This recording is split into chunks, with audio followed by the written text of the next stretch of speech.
I've had a few people fall asleep during my sermons over the years. I'm not hurt by that. I like a nap as much as the next person.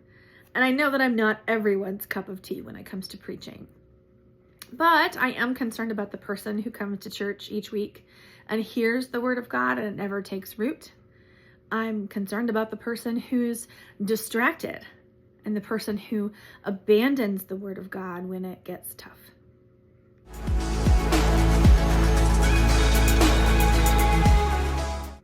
In the parable of the sower, Jesus tells the story of a farmer who's planting seeds and they land in different places. One is along a path where it would be hard from people walking on it, so the seeds would never be absorbed into the dirt.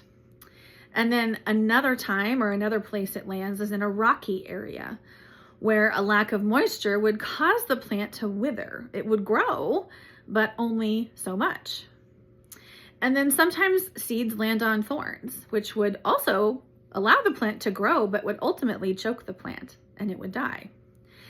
And then finally, sometimes seeds land on good soil, where both moisture and nutrients would cause the plants to produce a crop and be fruitful. Jesus is comparing the seeds to the Word of God. And that even though those seeds are always the same, where it lands will determine if it produces something fruitful. This place where the Word of God lands is our heart. So we have these different heart conditions. We have the hard path where the seed lands. That's the hardened heart. This is like when the Word of God reaches a person, but it goes in one ear and out the other. It just doesn't stick. And then there's the rocky path, the superficial heart. The heart that when things are good and they first hear the gospel, there's all kinds of joy. But then when things get hard, they abandon the Word of God. And then there's the third condition. There's seeds that land in thorns. That's the distracted heart. Life gets in the way and stunts the growth.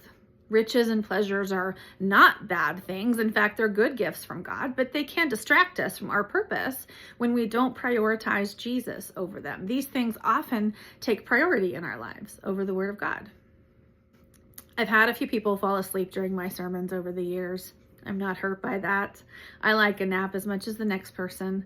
I know that I'm not everyone's cup of tea when it comes to preaching, but I am concerned about the person who comes each week and hears the Word of God and it never takes root. I'm concerned about the person who's distracted or about the person who abandons the Word of God when it gets tough. So let's consider the fourth option that Jesus gives. That's the fruitful heart. What does a seed have to do in order to produce a crop? It has to break open. It's a violent process. This little pod has something inside of it. It's waiting to get out. And as the seed finds nutrients in the soil with the right conditions, it does what it's designed to do. It grows. But anyone who has grown knows that it hurts. The Word of God is a tool that helps us grow. It speaks to us in dark times. It rejoices with us in good times. It convicts us when we need to be convicted, and it comforts us in our pain. When the truth of the gospel penetrates our hearts, it causes us to be transformed. So take some time to examine the state of your own heart. Is it a hard one, a shallow one, a distracted one, a fruitful one? Whatever the results, ask God to take a step. Give Him the opportunity to take a step. It doesn't have to be several steps. It doesn't even have to be one big step. It can start with something small, something that will begin to create the right conditions for the seed of the Word of God to grow.